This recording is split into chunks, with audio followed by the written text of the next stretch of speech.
Ang unang rekomendasyon po ay kinakailangan mag-approve ng minimum health standard na patutupad po simula ng April 27, 2020. Ito po ay maging applicable sa lahat ng ECQ. Itong mga guidelines po ay dapat matapos by April 25, 2020. Ang gagawa po ng guidelines, ang mamumuno po dito ay ang Department of Health at siya ang bubuo ng guidelines para po sa mga hospital, para po sa testing at para sa hygiene. Ang DOTR naman po ang magre-recommend ng guidelines para sa public transportation. Ang DTI naman po ay bubuo ng guidelines para sa mga employers. Ang DOLI po ang magbubuo ng guidelines para sa mga manggagawa. At ang DPWH ang bubuo ng guidelines para sa infra construction. Ang decision po pagdating sa ECQ, pagdating ng Mayo 1, 2020, panatiliin po ang ECQ sa NCR, Region 3, Region 4A, and all other areas kung saan mataas pa po ang banta ng COVID-19 hanggang Mayo 15. Magkakaroon po ng re-evaluation pagdating po ng May 16. Ang mga probinsya po na mananatili sa ECQ, National Capital Region, Benguet, pero po pwede pong mabago ito by April 30, Pangasinan, Bataan, Bulacan, Nueva Ecija, Pampanga, Tarlac, Zambales, Batangas, Laguna, Cavite, Rizal, Quezon, Oriental Mindoro, Occidental Mindoro, Albay, Catanduanes, Anique, Iloilo, bagamat meron pong to recheck itong Anique at Iloilo, Cebu at Cebu City, also subject to rechecking. At sa Mindanao po, ang probinsya ng Davao del Norte at Davao City. Ang lahat po na probinsya na hindi kasama dito sa mananatili ang ECQ ay sa ilalim po sa new normal na tinatawag na General Community Quarantine. Ganun pa man, dito po sa mga lugar na mapapasailalim ang General Community Quarantine, may mga areas po na moderate na naka-orange. Ang ibig po sabihin nito, mag-i-evaluate pa po ako ano mangyayari dito sa mga lugar na ito, kung magkakaroon nga ng General Community Quarantine o mananatili ang ECQ. Ito po ang para sa mga probinsya ng Abra, Ilocos Norte, La Union, Cagayan, Isabela, Nueva Vizcaya, Marinduque, Camarines Sur, Aklan, Capiz, Samar, Western Samar, Zamboanga del Sur, Lanao del Norte, Misamis Occidental at Misamis Oriental, North Cotabato, South Cotabato, Maguindanao. Yung mga areas naman po na low at moderate ay mapapasilalim nga po sa GCQ, ang new normal. Yung mga moderate na areas po ay ang mga probinsyang Negros Occidental, Negros Oriental, Siquijor, Davao del Sur, Davao Oriental, Sultan Kudarat, Lanao del Sur. At yung mga low po na areas na mapapasilalim din sa General Community Quarantine ay mga probinsya ng Apayao, Mountain Province, Ifugao, Kalinga, Ilocos Sur, Batanes, Quirino, Aurora, Palawan, Romblon, Camarines Norte, Sorsogon, Masbate, Guimaras, Bohol, Biliran, Eastern Samar, Leyte, Northern Samar, Southern Leyte, Zamboanga del Norte, Zamboanga Sibugay, Bukidnon, Camiguin, Davao Occidental, Sarangani, Agusan del Sur, Dinagat Island, Surigao del Norte, Surigao del Sur, Agusan del Norte, Basilan at Sulu. Ano po ang recommendation sa mga areas under General Community Quarantine? Ito po yung mga lugar na hindi na mapapasailalim sa ECQ. Pwede pong magtrabaho ang mga manggagawa sa sektor 1, 2, and 3. Ito po yung gagawin on a work-in phase.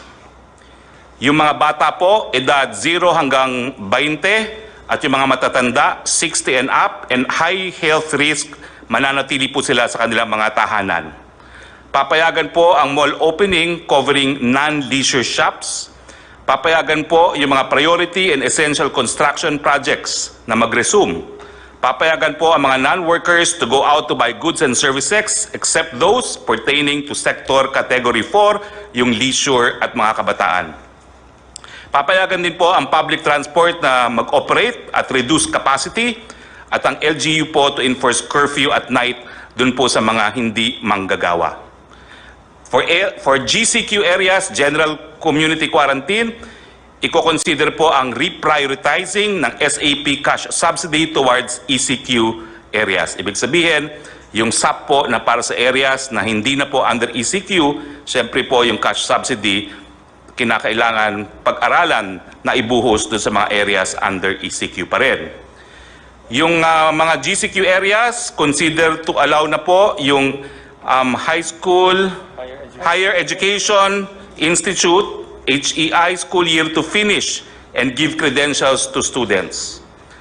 Sa ECQ and GCQ areas, bubuksan po ang mga paliparan at ang mga puerto para sa mga goods lamang. Yung option po to shift to GCQ sa mga moderate to low risk area by industry. Nagbigay po sila ng rekomendasyon na 100% opening para sa agrikultura, fishery, forestry, sa food manufacturing at lahat po ng supply chain including ink, packaging, raw materials, sa food retail, supermarket, restaurant for takeout and delivery only, mga hospital, logistics, water, energy, internet, telecoms, media. Yung opsyon naman po sa GCQ, sa moderate to low risk area by industry, ang rekomendasyon po ay buksan from 50 to 100% opening. Yung other manufacturing po, gaya na electronics and exports, yung e-commerce and delivery for essential and non-essential items, yung repair and maintenance services po, housing and office services. Yung option po to shift to GCQ in moderate to low risk area by industry, consider po na buksan hanggang 50% on-site work and 50% work from home. Mga financial services, BPO, other non-leisure wholesale and retail trade, other non-leisure services. Yung option po sa low risk to moderate areas na buksan by industry, consider for 100% closure. Maski po low to moderate risk, consider for 100% closure pa rin dahil po ang mga transmitters ay kabataan mula edad 0 to 20, lahat na eskwelahan. I-consider po ang late opening sa Setyembre except po sa online learning, yung leisure, amusement, gaming and fitness, yung kid industry na tinatawag, turismo, all gatherings including religious conferences at iba pa, limited opening po ng malls at limited opening ng construction. Yan po ang rekomendasyon ng inyong IATF. Maraming salamat po. Maraming salamat, Presidential Spokesman or the new spokesman of the government sa Executive Department. Alam mo, wala tayong magawa. Ito, kita mo, Navy itong hindi na wala tayong kaya sa Navy, may mga barko bangka lang yun akin sa Davao. I have to do it because everybody is doing it. It's wearing a mask. Ni ako mismo, hindi ako, I cannot guarantee or anybody else for that matter in this table na hindi tatamaan. We are all at risk. But do not increase the odds or the chances of getting it. I never said I will declare martial law kasi martial law para lang yan sa mga rebelde, para sa mga komunista. Now, let me be very clear on this.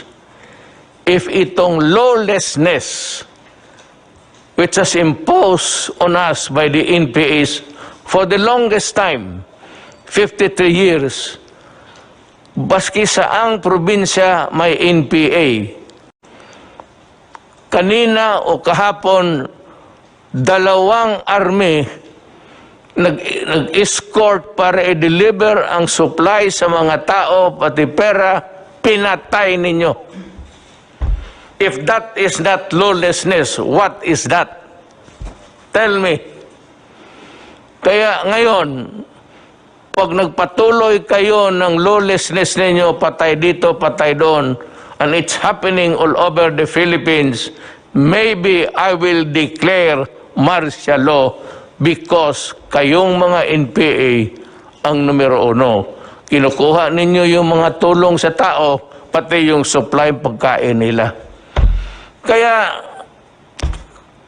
I am now warning everybody and putting notice sa armed forces pati police. I might declare martial law. And there will be no turning back. Kung ano ang martial law na klaseng gagawin ko, akin lang yan. Pero kung gusto ninyo, kasi pinagpapatay ninyo yung mga sundalo ko, pati pulis, na wala namang ginawa, kung hindi samahan lang yung nagdi-deliver ng pera, pati pagkain. Ang utos ko sa kanila, patayin kayo, o di patayin ninyo sila. Lahat na.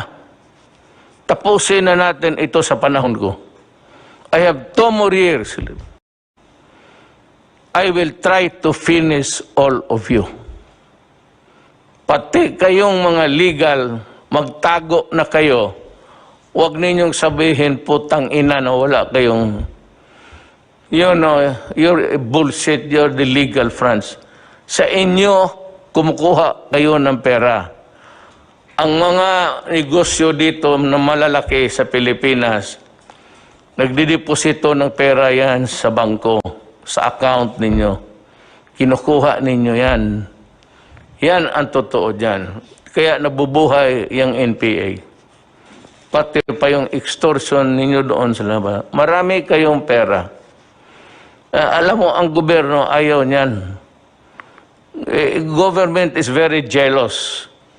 There is only one entity who can collect taxes. It's government.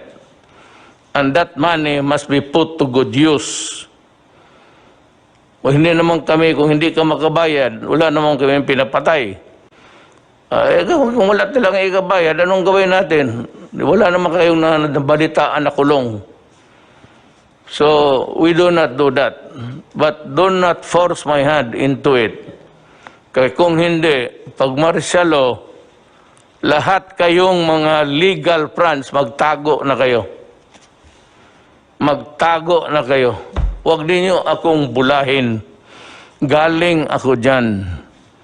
Alam mo yung karapatan noon, ang unang, ang predecessor na tinatawag nila was the Committee of Justice, Freedom, and Democracy. In Davao City, I was a fiscal, but I was handling the karapatan noon sa Davao. For the reason na hindi ko nagustuhan yung klaseng pamaraan sa gobyerno. It was a dictatorship and it was not really, hindi naman tayo sinira ang demokrasya. Kaya kung sabihin ninyo na sisirain ko ang demokrasya, hindi. Lulutasin ko ang demokrasya sa inyo. You made it impossible for me to move. At gusto ninyo ipasok muna yung mga demand. Ayaw naman ng military. Binigay ko sa military yung papel ninyo. Sabi ng military, ayaw nila. Sabi ko, you explain to me bakit. So I gave them about 2 hours explaining to me bakit. Bakit hindi pwede yan? Ganito yan, sir. Sabi ko, sige, naniwala ako sa inyo. And I'm calling the armed forces to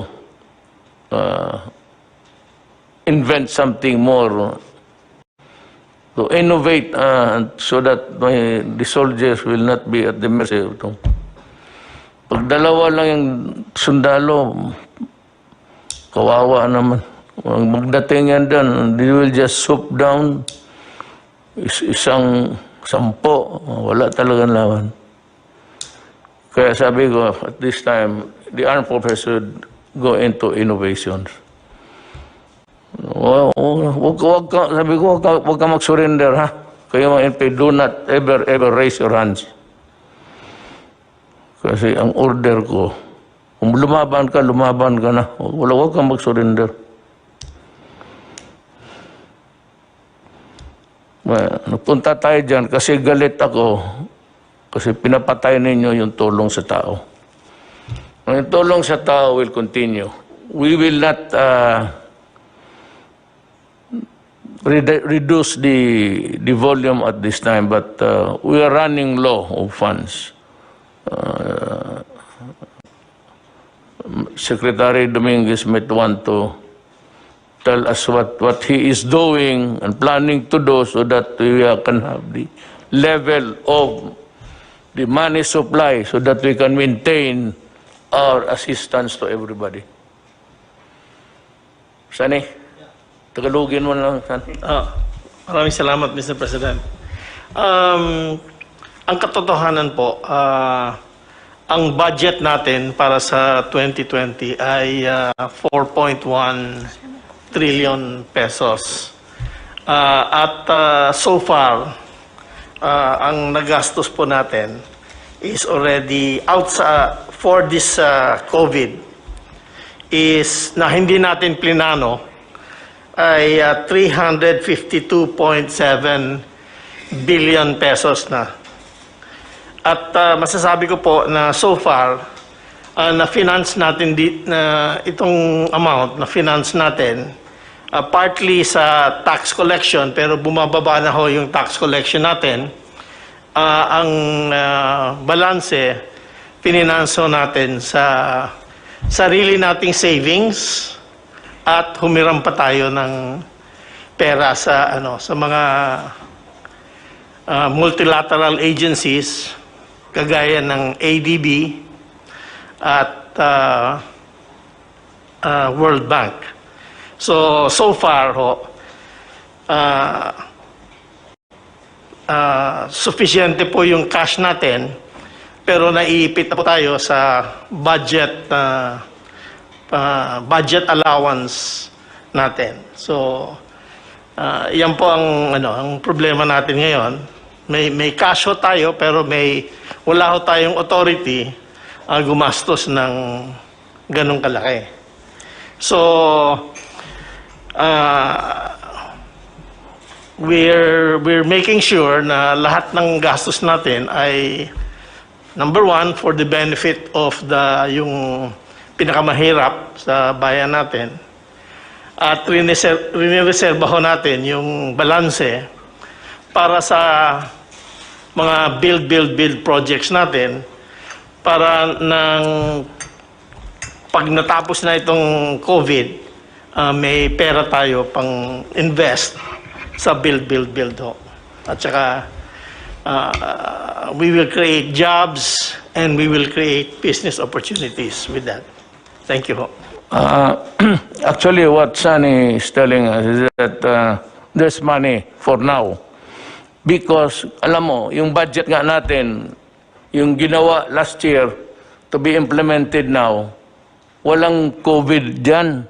So, Department of DSWD, Highways, Department of Trade and Industry, yan, Health, yan, nakaplantsa na yan. So, ngayon, pagdating ng COVID, tanggalan ko yan ng mga proyekto dito sa highways. Yung highway dyan, wala na muna yan.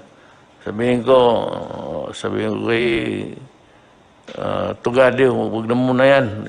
Minus. Lahat para makapag-ipon at kinuha na yung budget, na yung regular budget sana, kung walang COVID, going smoothly to be implemented this year. But because of the COVID, yung first and second, third quarter, alam mo wala yung pera. Sabi ko, hangin lang yan. Yung sinasabi ni isa pang itong walang alam na ugok ito si Trillanes. Nagsasalita ng trillion ng hangin. Trillion of cubic meters of air in your head. And it is too tight. That is why para kang buang sa salita ka ng trillion. Kaya ikaw yung putang ina pa, rebuilde ka pa dyan. Hindi ka pala marunong eh. Kita mo kung nanalo kayo, ano nangyari sa Pilipinas? Puro porma, puro hambog, puro hamon, at batukan mo raw ako, sabihin ko sa driver ko, sampalin ka. Ang driver ko lang, utosan ko, kay handyan ka lang. Ang tingin ko sa iyo, ka-level mo, driver, ulol. Yan. So, yan ang ating, kinukuha na natin yung mga projects this year. Wala na sabihin, kalimutan mo na muna yun. That was prepared. Preparado na yun. Eh, dumating COVID. Wala. Ito. What we are making sure, and Sunny has said earlier in the previous meeting, that if the funds are not sufficient, they will have to borrow. Then, if the borrowed money is not enough, then we have to sell the assets. Yung cultural center, maraming sinong mayaman dito na pargawain niyang mansyon. Iyo na yan. Magsalida ka araw-araw dyan, mag-isa. Lahat ng lupa, pagbili ko, para itulong ko sa tao, kasi why am I talking this way? You know why? There is no telling how long, gaano katagal itong COVID sa buhay natin. Kaya lang, at least one of the redeeming factors now, hindi pa man nga sila nag-succeed, but they are working at it. Nandyan sila, punong-puno yung kamay nila sa trabaho. And they are working, and there are signs that they will succeed. Sabi ko sa iyo, sa oras lalabas ang vaccine, i-lift ko kaagad. I-lift ko, wala nang seremonya. Huwag na kayong maghintay, basta pagsabi may vaccine. And by the way, yung 10 million ko na sa ating mga scientists dito sa Pilipinas, yung mga doktor, mga ano natin, the bright Filipinos who are there working day and night, trying to find out how to combat COVID, I'm raising the bounty to 50 million. 50 million ho ang ibigay ko sa grupo because it is a collegial thing, hindi naman sa isang tao. 50 million. Baka pag sa ligaya ko, another 50 million. So that's, pagka may nandyan na, kung maligaya ako masyado, di 100, puro kayo milyonaryo. Huwag kayong mahiya, tanggapin yan. Total, sabihin, Mayor, ginawa namin ito para sa bayan. Sabihin ko ito, isauli ko ito kay Dominguez. Gusto niya, hindi na ito, maibalik. Sige, Mayor. Yung kaya mga bata, you have can put the money to good use. Oo. Basta ako ngayon, 50 million ako. Kung ang Pilipino makakuha ng, yung alam ng Amerikano, yung mga puti, yung sa Europe, alam rin ng Pilipino yan. So, pabilisan lang yan. That is why I said, I'd like to ask do they need to funding to continue working, sir. Itong mga scientists natin working at the vaccine thing, do they need a funding? Yung pong PCHRD, which is I think attached to the Department of Science and Technology, meron naman po silang pondo para sa pagpapatuloy na pananaliksik o research for vaccine production. But I'm not sure if this particular vaccine that they are developing is specifically for COVID-19. Aalamin ko pa po kung isinama na po nila ito sa kanila pong kasalukuyang research work. Well, anyway, whatever it is, as long as they are working on to find out, to discover COVID, it does not really matter to me. What matters to me is the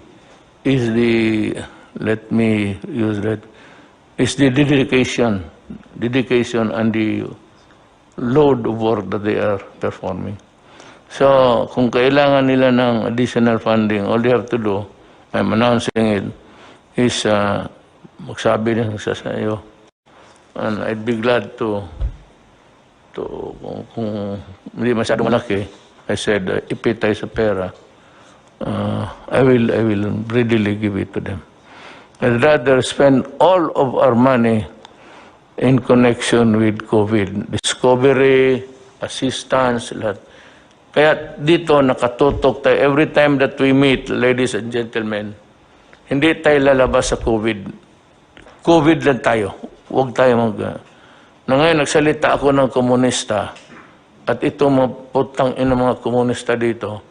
Kasi ang sa COVID na mangyari, maraming gutom, maraming hindi nakakain, maraming hindi nakakatanim. So walang pera. That is why papasok ang gobyerno, tulungan sila.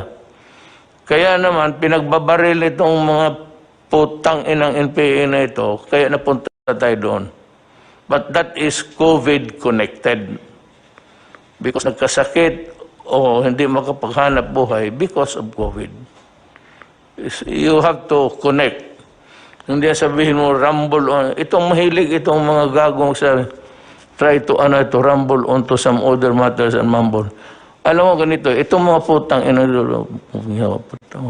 di ba matay itong mga putang ina to. Marinig niyo yan. Ay, mumbling. Basta. I am just putting notice to everybody that itong komunista,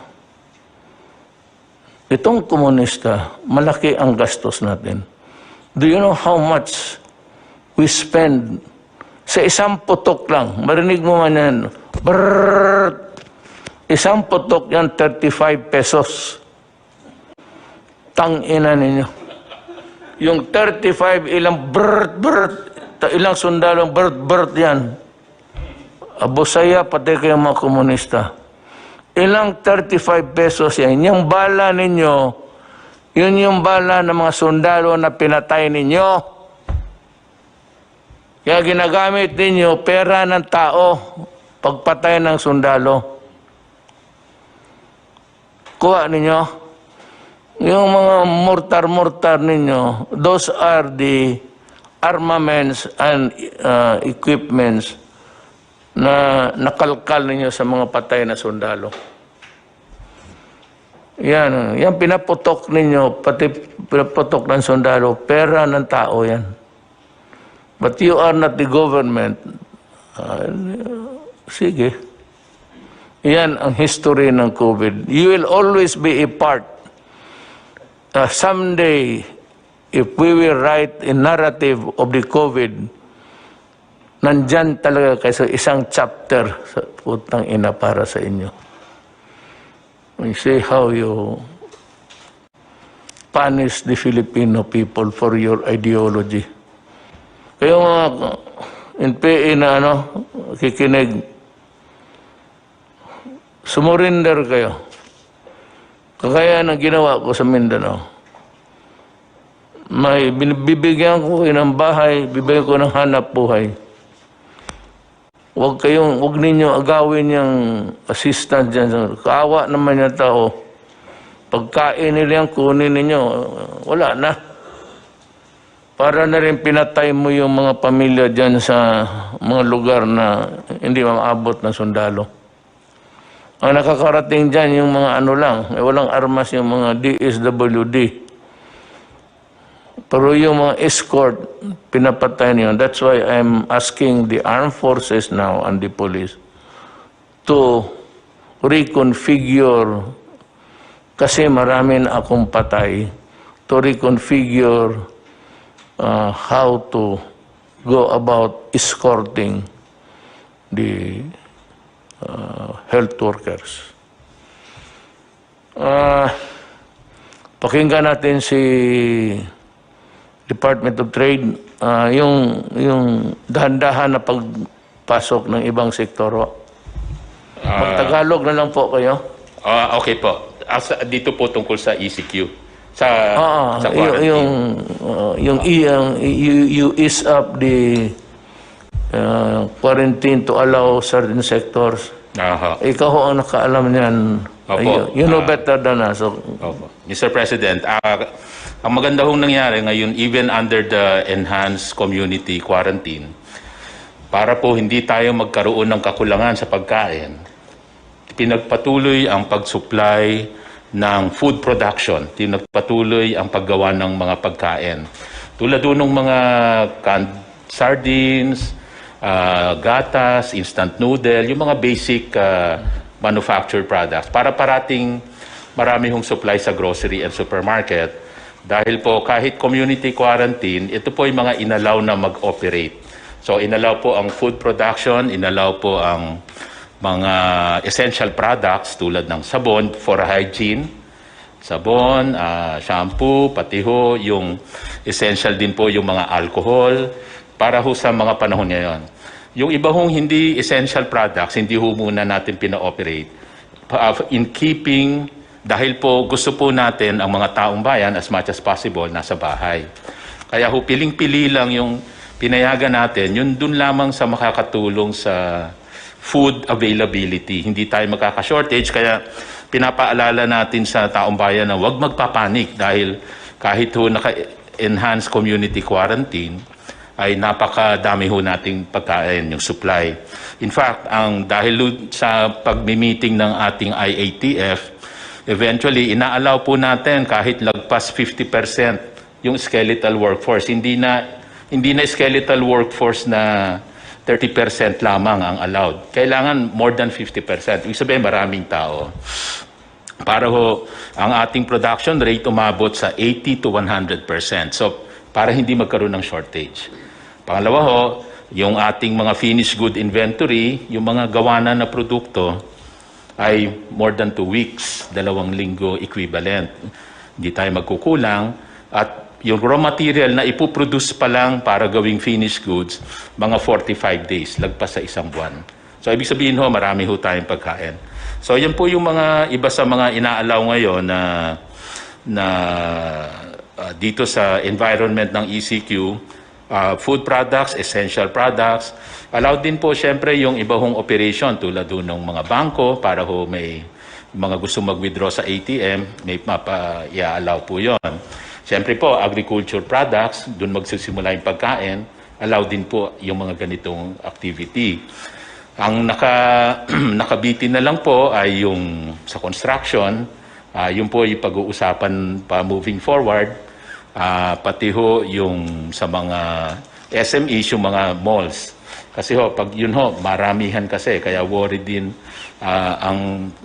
ngayon po yung grupo natin kung i-open ho ba natin ito dahil contrary to dun sa gusto natin mangyari na panatiliin sa bahay ang mga taong bayan. Pero ho, ito ho ay pag-uusapan pa.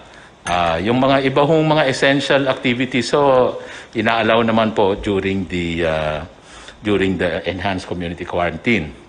Ang isa pa hong sinisigurado natin ay ang pricing, wala hong profiteering or wala rin yung nagsasamantala sa hoarding. At diyan po, nagsama-sama po ang DTI, ang PNP, CIDG, NBI, DA at saka DOH.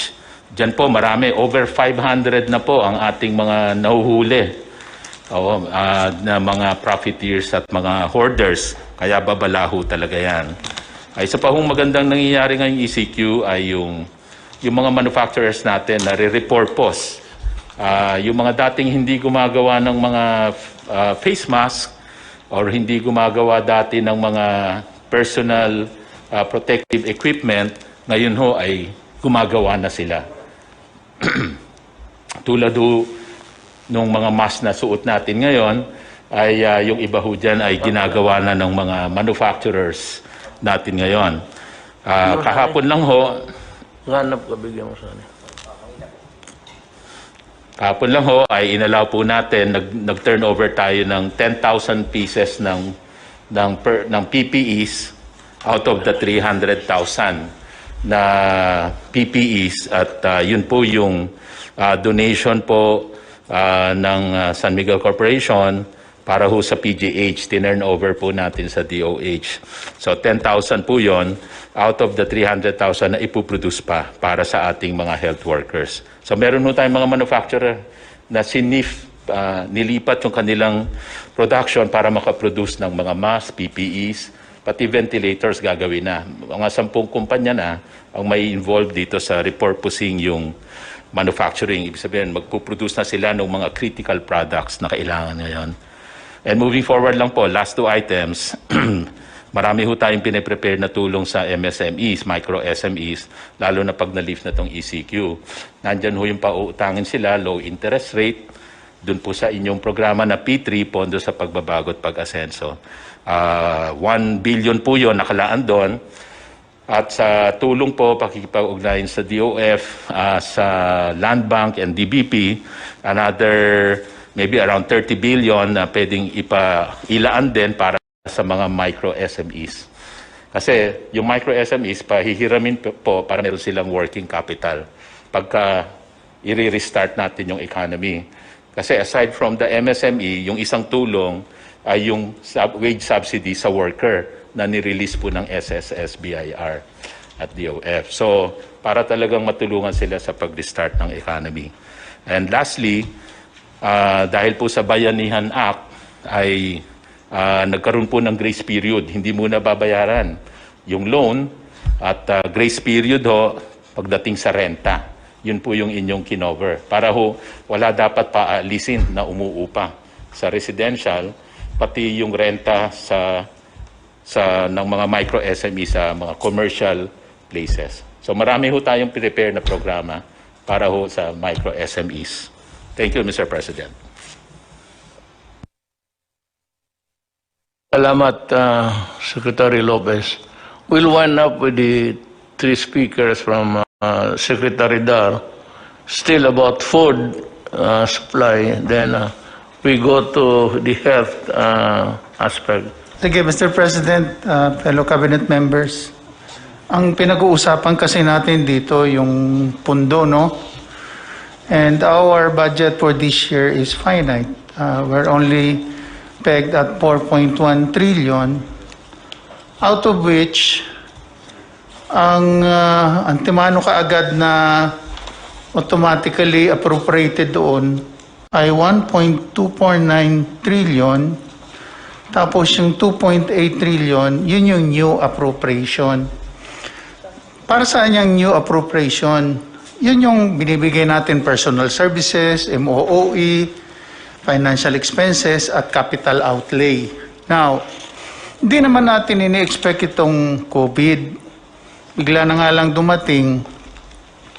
Dito po sa capital outlay, nahati po ito sa dalawa. Yung for comprehensive release at saka yung for later release.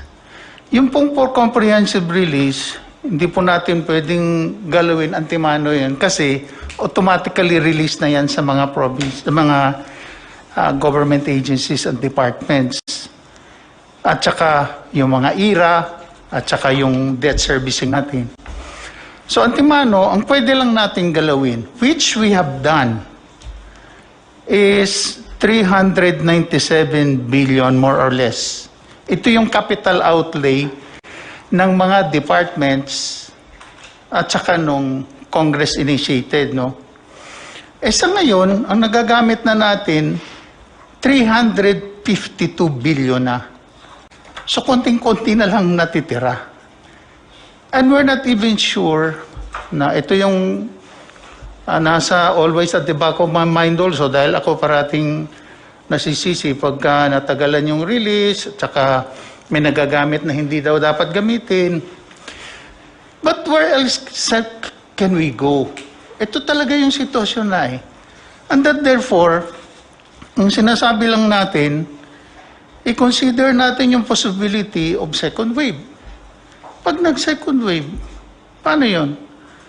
Nag-usap kami ng ADC with NEDA and the UF, and we have to come up with a forward planning on what will be the direction. And that would require a lot of funding. The new normal should allow us to provide more jobs to the people para maging productive sila.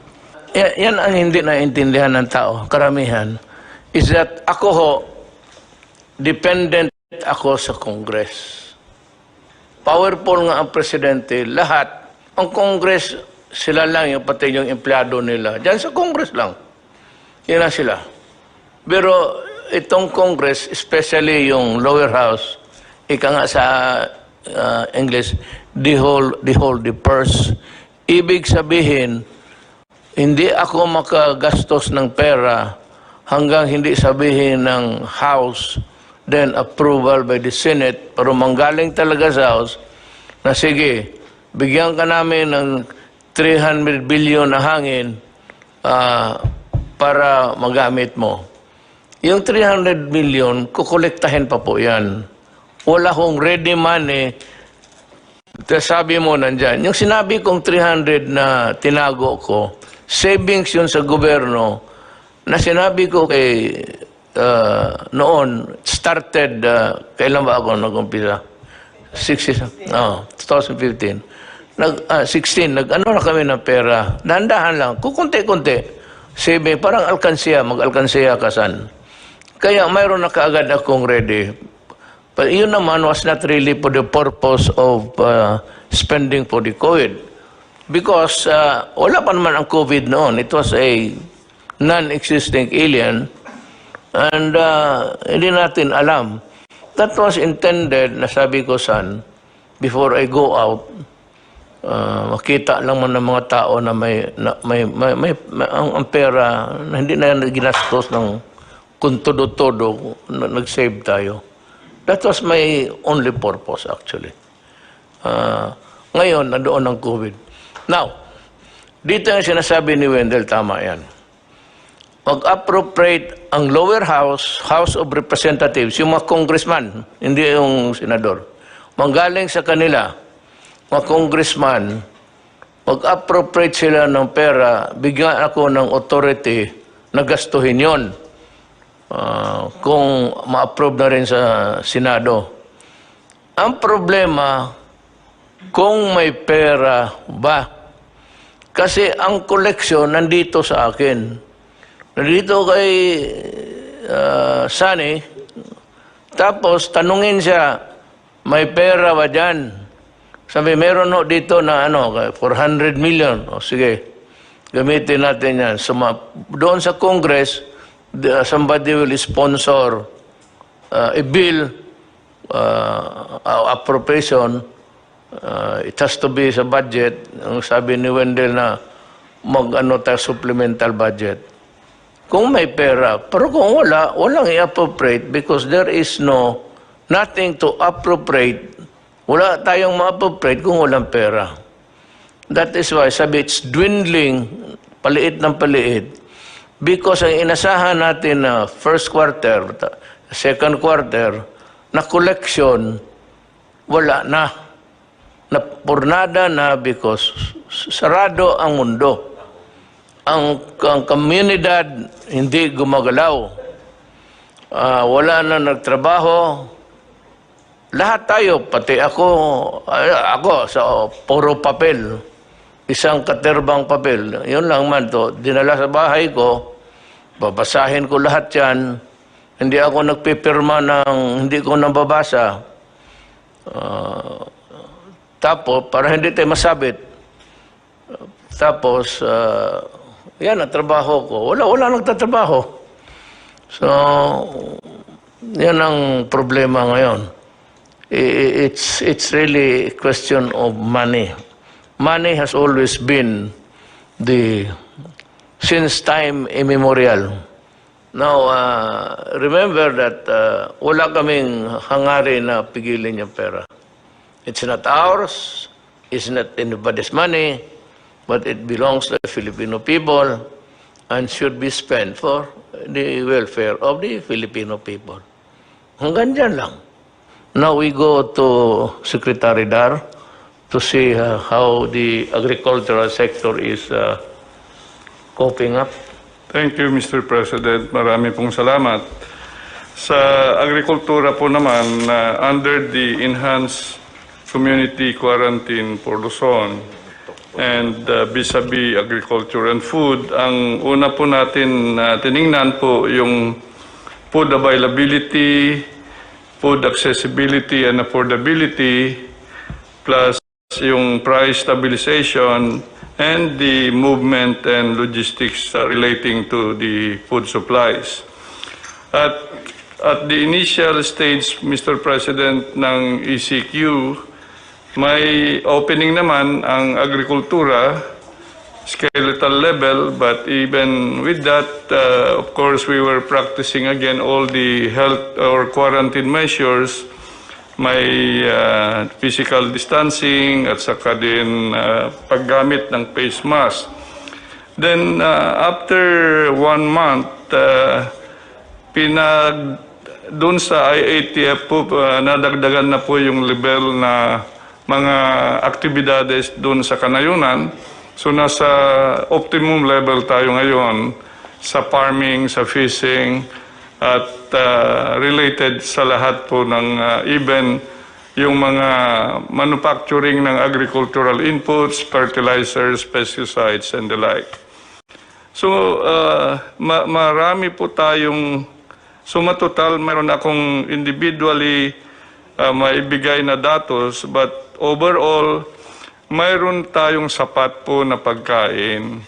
Yung initial days lang, yung mayroon mga sobrang mahigpit sa kanayunan, mas lalo sa barangay na nag-checkpoint. So doon tayo nagka-prone a little problem. But over this time now, hanggang ngayon na ay okay na po yung food supplies, yung movement.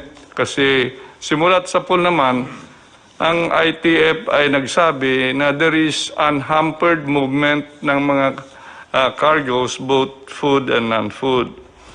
So sa bigas po, ang rice outlook natin dito sa taon na ito, mayroon tayong demand na 14.6 million metric tons. Ang supply ay 17.9 million metric tons. So may deficit na 3.3 million metric tons. Pero gumawa na tayo ng mga hakbang para ang ending sufficiency level natin sa taon na ito ay from a level of 87% lang po kasi ngayon yung naproproduce natin dito sa bansa. Pero with now the additional 8.5 billion pesos for the Rice Resiliency Project, it will bring us to 94% po yung domestic rice production natin. May isang ano lang ako, bago ko makalimutan, isingit ko na lang. And I have asked Bong to talk about this because he was the one he was the proponent who submitted it to me. Bong. Magandang gabi po. Habang patuloy nating nilalabanan ang COVID-19, paghandaan na natin ngayon pa lang ang new normal, nananawagan ako sa pamahalaan na mag-umpisang maglatag ng programang Balik Probinsya at iba pang hakbang na magbibigay insentibo sa ating mga kababayan na lumipat mula sa Kamaynilaan at ibang malalaking lungsod papunta ng mga probinsya. Nakikita naman natin ang naging masamang epekto at hirap dulot ng sobrang pagsikip ng mga tao at pamamahay. Katulad sa Metro Manila, mas mabilis kumalat ang sakit at mas nahihirapan ang ating national government at ang mga local government units na alagaan ang lahat ng apektado ng krisis na kinakaharap natin. Marami pong stranded, hindi sila nakaka-uwi dahil inabot na po sila ng enhanced community quarantine at maraming hindi nakakatanggap ng social amelioration dahil maaring magduplicate po kasi yung pamilya nila ay naiiwan po doon sa probinsya. Marami na tayong natutunan sa krisis na ito tulad ng hirap sa dulot ng pagkumpul-kumpol ng tao sa mga syudad. Simulan na nating paghandaan at tuluyan na nating aksyonan ang isyong ito at huwag nang antayin pa na mas lumala pa ang problema. Kailangan magkaroon ng gobyerno ng long-term solutions upang matugunan ito. Dahil sa kakulangan ng pangmatagalang urban planning at rural development sa mga nakaraang dekada, nagsipuntahan ang maraming mga probinsyano sa mga malalaking lungsod dahil andon ang oportunidad sa hanap buhay. As soon as the enhanced community quarantine is lifted and travel is gradually normalized, the government must encourage Filipino families to move out of Manila and other metropolitan areas. Government must provide them the means and incentives to go back to the provinces for good. LGUs must also ensure that necessary quarantine measures and mass testing for COVID-19 are in place to prevent those possibly infected from spreading the disease. Ilipat natin ang mga tao sa tamang panahon at kapag sinabi na ng ating health experts na ligtas na gawin ito, pero ngayon pa lang kailangan ihanda na natin ang ating mga probinsya. Dapat masiguro na may kapasidad ang mga probinsya na maalagaan sila at mabigyan ng matitirhan, makakain at ikabubuhay. Mapapagaan rin natin ang pinapasa ng mga syudad kapag nabawasan ang tao sa lugar nila. Katulad ng mga illegal settlers ngayon, dikit-dikit talaga yung mga bahay. Kung hindi natin ito aksyonan agad, hindi matatapos ang problema natin sa kalungsuran. Sa programang Balik Probinsya, mapapabilis din natin ang pag-unlad ng mga kanayunan. Sa paghihikayat sa mga mamumuhunan na magbukas ng mga negosyo sa mga lalawigan, magkakaroon ng mas maraming oportunidad ang mga kababayan natin. Hindi na nila kailangang lumuwas pa ng Kamaynilaan at lumayo sa kanilang mga mahal sa buhay o kanilang mga pamilya. Kaya mahalagang magbigay din tayo ng mga insentibo sa mga negosyante o mga mamumuhunan ito. Kami po ni Pangulong Duterte ay probinsyano rin, taga Davao, taga Mindanao. Doon po kami lumaki at tulad ng iba pang mga probinsyano, doon rin namin nais bumalik pagkatapos ng aming pagsiservisyo sa bayan. Dapat tayo po ang mag-provide ang gobyerno ng mga buses o barko o anumang transportasyon para makabalik na sila sa kanilang mga probinsya. Magtulungan tayo, magbayanihan po tayo para malampasan ang krisis na ito. Sa bawat problema nating hinaharap, oportunidad rin ito na magkaroon ng mas maayos at matatag na solusyon para sa ating bansa. Thank you. Maganda yan, Bong. Go home to the province. They have the means of going back there. And there is a promise kasi kung what you would give them is hope. Importante yan. Yung that if they go there, some of them might really leave the city of Manila or its environment with the heavy heart. But we have to provide the transportation at sabihin natin, if you go back, ganito. What is really very important is we give them hope. It's a very important yung hope ng tao. So si Secretary Lopez. Yeah, Mr. President, actually gusto namin suportahan yung proposal ni Senator Bong. Kasi yung balik probinsya, tama ho yung sinasabi nyo, will bring hope. Kaya kami ho, pwede nating masuportahan yun by pushing yung investment papunta doon. How do we push it? So more incentives. Actually ho, sa ngayon, we can give more incentives papuntang probinsya kesa sa incentives na maglo-locate sa Metro Manila. Yun ho, ibig sabihin, more attraction to locate outside. Kasi pag nandun na yung incentives, may trabaho na doon. So even po dito sa tax reform na finalize ho ngayon sa Congress, it will give also additional years of incentives para talagang doon mag-locate outside Metro Manila. Parang balik probinsya objectives ni Senator Bong. Pangalawa ho, yung SME development. Everywhere ho yun, meron na funding ng, hindi pa naman siguro nawawala yung funding na yon kasi pang mahirap talaga yung funding na yon. Ito yung bibigyan na suporta doon sa mga negosyante sa barangay level na support. Yung gusto nyong bigyan na kahit 10,000 para may pangsimula na sila maliit na negosyo na mga SME ho na may pwede ka agad opportunity doon sa mga maliliit na nasa para may opportunity umuwi doon. So yun po, yun. Let me just give a warning. Alam mo, sabi ko, wag sa panahon ko. Pag sa panahon ko, talagang yayarain kita. Itong lahat ng pinaghirapan namin dito, study, NEDA, tapos Department of Trade, doing a lot of talking and convincing, and winning the trust of foreign or local big business. I do not want to humiliate people. I know that, alam mo, pagka tanggalan mo ang tao ng pride niya, masakit yan. I've done it several times. But every time, medyo nagsisisi ako, pero overall sabihin ko, total, para naman ito sa... I've done it several times when I was mayor. Talagang hubaran kita dyan sa harap. At baski regional director ka, patitindigin kita dyan sa harap ng Malacanang. Mamili ka. Totoo. Ikaw, examiner, okay. Tumindig ka dyan sa harap ng Malacanang. Total, itong Malacanang, palasyo mo ito. Ako dito, nag-uopisina lang. Tignan mo yung palasyo mo isang araw. Init at ulan. Pag namatay ka, mas lalong mabuti.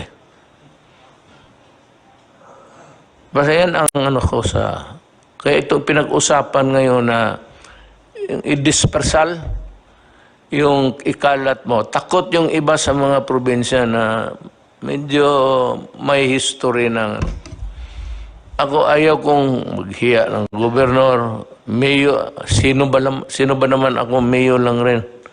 But, you know, I have a more, a greater burden, yung pinapasaan ko na trabaho para ito. Medyo sagrado sa tao ito. So, we take our oath of office. We are very proud.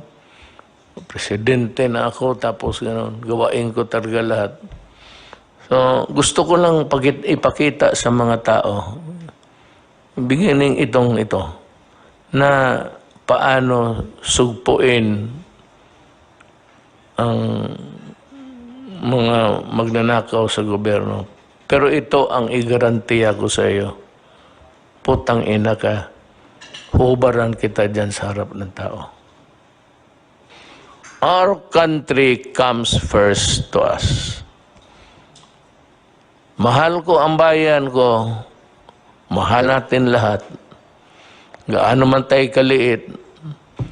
Well, anyway, that's... I'm just talking about life. Buhay ba ng tao? Ito, I hope that God will be with us. May sarili akong Diyos na doon ako nakatutok to help me because I'm having a hard time carrying the load of the nation. Nung nakapag-ECQ po tayo, nagkaroon po tayo ng sapat na panahon kahit na papano na maihanda po at mapaunlad ang kakayahan ng ating pong sektor ng pangkalusugan, ang mga ospital, ang ating pong mga beds, ang ating pong mga ventilator machines, ang ating pong mga isolation rooms, ang ating pong mga quarantine facilities. Ay nakita naman po ninyo siguro, Mr. President, yung ating PICC, ang ating pong World Trade Center, ang ating pong Rizal Memorial Complex, ang ating pong New Clark City, Athletes Village, at mga iba pa pong mga bagong gawang mga quarantine facilities, ay talagang yan po ay napalawig na po natin, napaunlad na po natin ang kanilang kapasidad. Kaya talagang napakaganda po nung inyong pasya na isagawa po itong enhanced community quarantine. At sa aspeto po naman ng kaperahan o sa funding, ang inyo pong PhilHealth ay nakapag-advance po o nakapag-desisyon ng board na mag-advance ng 30 billion pesos para po sa mga ospital, sa pampubliko at sa pribadong sektor para lahat po ng mga COVID patients ay babayaran po through the COVID benefit package. At in fact, ang board po ay nagpahintulot din na itaas, gumawa ng COVID benefit package, yung mild 43,000, yung moderate 143,000 per COVID patient, and for severe to critical, kaya pong bayaran ng PhilHealth up to 780,000. So inihanda po natin pati ang funding para po sa ating mga COVID patients. So sa pangkalahatan po ay ito po ang ating mga ginagawa at para naman po doon sa binabalak, batay po sa rekomendasyon sa inyo na i-extend yung enhanced community quarantine, okay po yun. Suportado po namin yan. Kung meron naman pong kinakailangan na luwagan yung mga lugar na sa kasalukuyan naka-enhance community quarantine, ay siguraduhin lang po natin na yung mga pamantayan ng kalusugan or minimum health standards ay dapat pong nakatalaga bago po magluwag. Dahil sa bandang huli po, ang kalusugan ng taong bayan po ang atin pinangangalagaan higit po sa lahat. Maraming salamat po, Ginoong Presidente. Salamat, Secretary Roque. Magtanong kasi ang tao, ang interesado ninyong gustong lumabas sa bunganga ko, kailan ba talaga ito matapos? Ang COVID ho, hindi matatapos yan. It will be here and it will stay until kingdom come. Pero pag may bakuna na, baka sakali nga mauna tayo, ma-involve din yung ating mga scientists to work overtime to come up with a vaccine. COVID equals vaccine. Period. Siguro nasabi naman ng lahat ng dapat sabihin and the things that you must know and need to know, nasabi na po namin. And one thing I can assure you that we were just waiting for the right time. Tiisin lang muna natin. Ako nakikiusap na sa inyo para lang ito sa bayan. Because we are trying to limit the contamination. Kasi sinabi ko itong 6,981, pag ito ang nagkalat, magpoproblema po ako. Mas lalo. Pero ito bumababa na ngayon, mas maraming recovery by 722 as against 462. So, Lahat ang sinasabi namin dito, totoo, walang sobra, walang kulang. At alam ninyo ang ginagawa namin. Kung nagustuhan ninyo, magpasalamat kami. Pag sabi ninyo kulang, then humhimi kami ng dispensa. We'll try our very best next time. Thank you. Maraming salamat po. Matapos pong makipagpulong ang ating presidente sa mga miyembro ng IATF, tinanggap po niya ang rekomendasyon ng IATF na ilagay po sa patuloy na ECQ ang NCR, Region 3, Region 4A at iba pang mga lugar hanggang Mayo 15 po.